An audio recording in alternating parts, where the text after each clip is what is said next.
Certaines personnes pensent que nous ne devrions pas parler autant d'argent, mais ils se trompent. Certains disent, tu sais, l'argent est la racine de tous les maux. Ce n'est pas vrai. Voici ce que la Bible dit réellement. L'amour de l'argent est la racine de tous les maux. Voici ce qui est noble, ce que l'argent peut faire. Les projets qu'il peut soutenir. Le soulagement des dettes qu'il peut créer. Construire un mur financier autour de votre famille que rien ne peut briser. Donc l'argent, c'est important. Et la clé est de gagner autant que vous le pouvez, tout en équilibrant votre vie avec tout le reste. Pas au sacrifice d'amitié, pas au sacrifice de valeur, pas au sacrifice de l'intégrité, pas au sacrifice de quoi que ce soit de valeur dans votre vie, mais dans l'équilibre de tout. Allez aussi loin que vous le pouvez, gagnez autant que vous le pouvez, partagez autant que vous le pouvez. Dans cet épisode avec Jim Rohn, vous allez découvrir comment faire un x10 sur vos revenus. Changer de vie n'est pas plus difficile que de continuer à vivre une vie dont vous n'êtes pas satisfait. Et s'il était possible de devenir riche sans avoir à vendre votre âme au diable? Seriez-vous prêt à emprunter ce chemin? Si la réponse est oui, le début de votre aventure commence ici.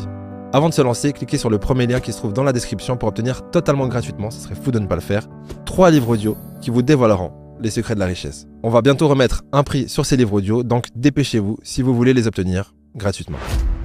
Maintenant, il y a la philosophie des riches et la philosophie des pauvres. Rappelez-vous que votre avenir est principalement déterminé par votre philosophie. La philosophie personnelle que vous avez est le facteur principal de la façon dont votre vie se déroule. Je ne peux pas trop insister sur cela. Votre philosophie personnelle est le facteur principal lié à votre salaire. C'est le facteur principal de votre santé et votre avenir. C'est le facteur principal de votre carrière, votre philosophie personnelle. Les décisions que vous prenez soutenues par vos émotions, votre foi et les actions que vous entreprenez, mais les décisions viennent en premier. À l'époque, je pensais que mes revenus étaient déterminés par l'économie. J'ai découvert que non, ils dépendaient de ma philosophie. Dans un autre séminaire, nous enseignons cette petite échelle. Et je dis que l'économie de nos jours est une échelle à grimper. Elle commence ici à 5 $ de l'heure, puis cette échelle continue de monter comme ceci. Le revenu le plus élevé l'année dernière, je pense que c'était quelque chose comme 68 millions. Une personne a gagné 68 millions en un an. Et quelqu'un d'autre a peut-être commencé à 5 $ de l'heure. Maintenant, que faire si vous deviez commencer à 5 $ de l'heure? Aucun problème.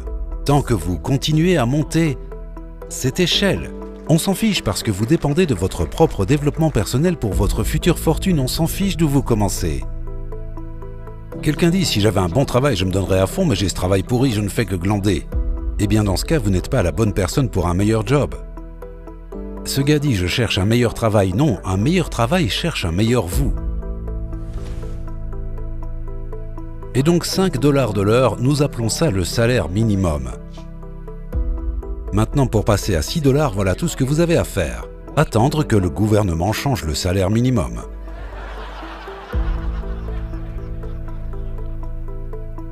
Mais vous devez vous poser la question, combien de temps cela a pris la dernière fois? Et cela a pris beaucoup de temps. Et vous ne voulez pas attendre autant de temps pour passer de 5 à 6 $.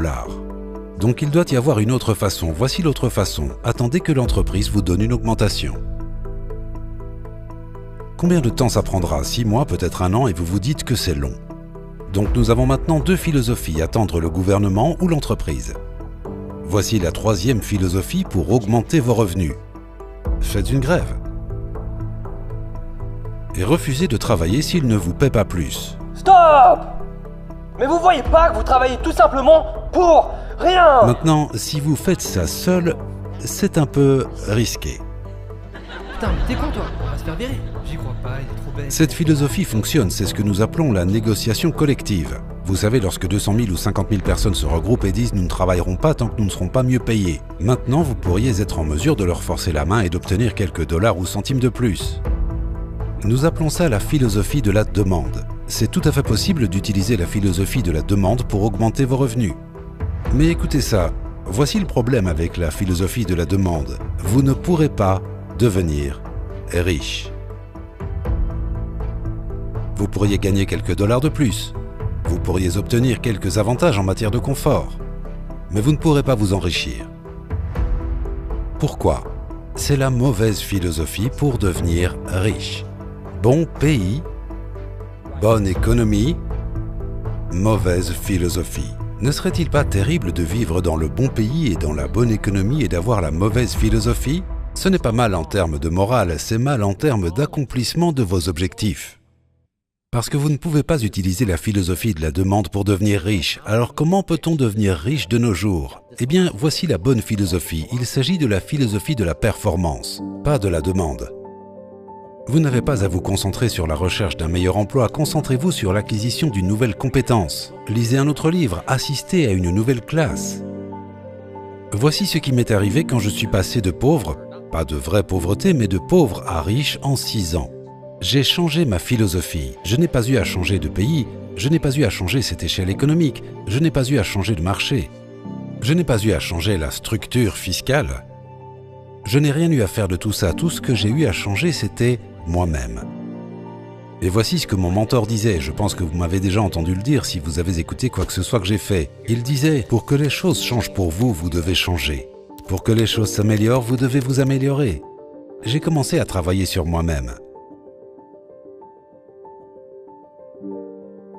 Puis voici ce qu'il m'a assuré. Je veux que vous reteniez cela. Il m'a dit, si vous changez, Monsieur Rohn, tout changera pour vous. J'ai commencé ce processus immédiatement à l'âge de 25 ans.